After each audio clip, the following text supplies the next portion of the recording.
Lul Tim went from being a completely unknown dude to one of the most known people in the rap game overnight. Killing King Von kicked off a chain of wild events that's still going on right now, and today we're breaking down the story behind the dude who started it all. Lul Tim came up in Savannah, Georgia, and has been active in the streets for a long time. He played football in school for a while, but after he caught his first charge at 17, he had to give up the athlete dream and went deeper in the trenches. Around the same time, he linked up with his homie Quando Rondo. Not much is known about Tim's early life, but if it was anything like Quando's, then he definitely ain't have it easy. Quando was taken from his parents when he was just 2 years old after a hot iron fell on his leg and badly burned him. One of his great aunts adopted him, but his dad got booked for 3 years and his mom was addicted to drugs and never saw him. The first time Quando went to juvie was cause his aunt called the cops on him for fighting one of his cousins when he was 11. Quando started going in and out of juvie constantly, and when he was in high school he met Lul Tim and they was tight from the jump. Tim actually finished school and graduated in 2016, but he was still in the streets and caught a bullet to the leg just a few years later. In 2019, Tim was standing on the block when someone rolled through and started letting off shots. When the police came, Tim's grandma was there screaming, "He's on the back porch, he's on the back porch." The cops ran around the side of the house and found Tim laying on his back with a bloody towel around his leg and a bunch of people just standing around him. They rushed Tim to the hospital for treatment and Tim told the cops he had no idea who shot him. Luckily, he made it out of the situation alive, but 1 year later, he almost lost his freedom. In August 2020, the Savannah PD led an investigation over some trafficking in the city and executed a search warrant at an alleged trap house. Inside the crib, they found guns, over 15 pounds of weed, and around $16K in cash. 5 people went down over the bust, including a former NBA player named Tim Quarterman. Quarterman played for Seattle and Houston for a little while, then he joined the G League and played for Israel and New Zealand too. Apparently the basketball money wasn't enough though, and Quarterman got charged with attempt or conspiracy to violate the Georgia Controlled Substance Act. Lul Tim was wrapped up in the same case and was hit with an attempt or conspiracy to violate the Georgia Controlled Substance Act, theft by receiving stolen property, and obstruction. Tim either beat the case or just bonded out, but then just a couple months later, he was involved with one of the most shocking deaths in the rap game. On November 6, 2020, Quando was chilling outside of a hookah lounge in Atlanta. He told Angela Yee, "I see a group of people coming. In my mind, I'm just thinking regular in reality, like you would think. I'm about to let these people walk past me. I'm not about to try to go through these people or nothing like that." But come to find out, King Von and his crew saw him and Von started swinging on sight. It sparked a massive fight and both sides started letting off shots. Lul Tim got hit, but he was shooting back too and ended up killing Von right there. After it all went down, Quando went live while he was taking Tim to the hospital for treatment. "Come on, cuz, just keep breathing a bit, boy. Just keep breathing, cuz. Hold on, you can't move on that fast, You got it, bro. my fault. Yeah. Man, he's shot. What you mean wrong side? And you can hear the panic in his voice because he thought his homie was gonna die. Tim was allegedly shot by Von's homie Slutty, and he probably wouldn't be alive today if Slutty's gun didn't jam after the first shot. In the footage from that night, Slutty hits Tim once after Tim shot Von. Tim hit the ground immediately, and that's when Slutty tried to walk him down and finish the job, but his gun jammed and he couldn't let off any more shots. Slutty ended up getting killed by the police that night, and Tim is real lucky to be alive.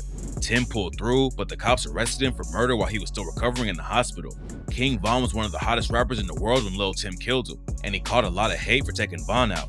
Quando had a bigger name than Tim and was catching shots from everywhere, and he responded to it all on the track End of Story and rapped, "Hey, if the shoe was on the other foot, they wouldn't have said he wrong.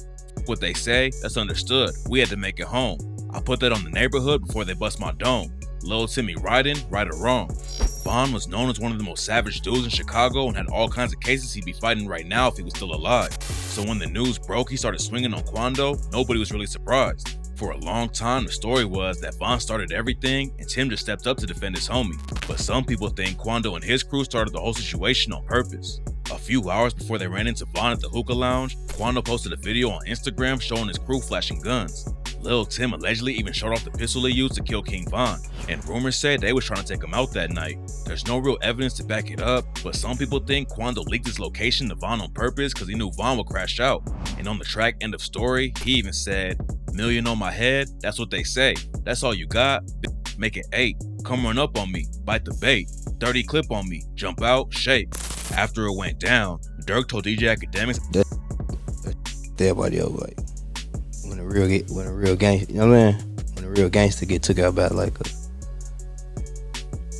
a nerd type." Then Quando clapped back and said, "The nerds got 7 of them last year." And on the track Tear It Down, he rapped, 4K that y'all seen on camera was our 7th one. 1K with the Christmas, I'ma buy Lil Bro his favorite gun. He also took shots at Dirk on End of Story and said, blood on your brother on the ground, go and pick your mans up. Damn right, we screaming self-defense, he shouldn't have never put his hands on me. Look at the footage, that's all the evidence. See them shouldn't have ran up on me. Quando and Tim wasn't the only ones who had beef with Dirk at the time though. 6ix9ine had been throwing all kinds of shots at Dirk and Von. And in 2021, he tried to get Lul Tim to do a feature for him. A street dude like Tim working with a known snitch wasn't a good look, but Tim said he never made a track with 6ix9ine. Then some footage came out showing the two of them linking up in the studio, but Tim said he never recorded a verse and he actually finessed 6ix9ine out of 60K. Man, keep talking about the song, man. Show me the song. Play the song, please. I bet money ain't no song. I bet it ain't no song. That nigga got his ass finesse. Lul Tim told Future's TV, I never did it. I act like I was gonna do it. Got down a couple little 40, 60 racks type shit. Allegedly working with a snitch wasn't the only drama Tim had going on though. He bonded out on the murder charge in March 2021, but in September of that year, he got booked again. According to the paperwork, Tim got booked after a high-speed chase with the police and got charged with 8 traffic violations. Around the same time Tim was dealing with legal issues, his homie Quando was dodging bullets in the street. In May 2021, Quando and his homies was hanging out in the parking lot in Georgia when someone started shooting at their crew. Luckily, only one dude got hit in the hands and everyone else made it out of the situation okay, but it was clear that Quando had a target on his back. He knew that the Von situation had people trying to take him out, and in 2021, he told All Around TV, however some come to me, that's how I'm about to go about that shit. Straight up. Death threat all you want to, man, bro. That's just some words, man. Do be an action. Then last August he tweeted, once it happened, I ain't gonna be mad cause I already been prepared for it, really. When the ops are coming for you though, it's not just yourself you have to worry about. And just a couple days later, they killed Quando's homie Lil Pob right in front of him. Quando and Pob was at a gas station in LA when 3 shooters walked up on them and started letting off shots in broad daylight. Quando wasn't hit, but Pob was tragically pronounced dead at the scene. Lul Tim was tight with Pob too, and on the track Left a Stain, he rapped, since I lost Pob, swear to God, this shit ain't been the same. I really lost my heart, swear to God, I'm going insane. I really need to drop, swear to God, I'm trying to release this pain. Locked behind bars, no facade, free the whole gang. Back in June, Quando and 18 other alleged Rollin' 60 Crips got hit with the RICO case. According to the cops, Quando's a shot caller in the crew and is also being charged for illegally using a cell phone to move weight and having a trap house in Savannah that moved drugs and money to Atlanta.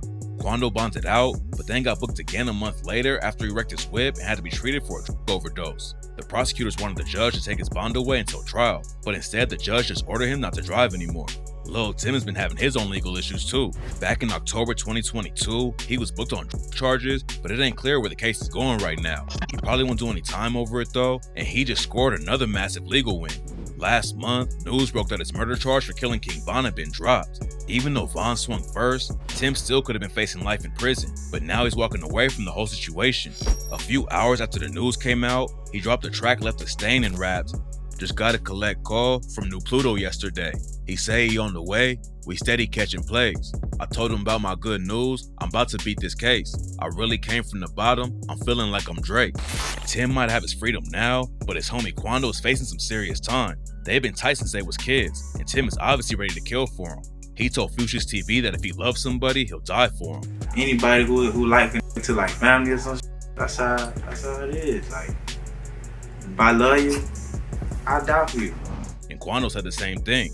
Tim and some other homies were sitting next to him during an interview, and Quando said he died for Tim, but not the dude on his other side, because Tim already almost died for him once. They made it out of the Von situation alive, but their lives have been crazy ever since. And no matter how much time goes by, they'll probably both have targets on their backs forever.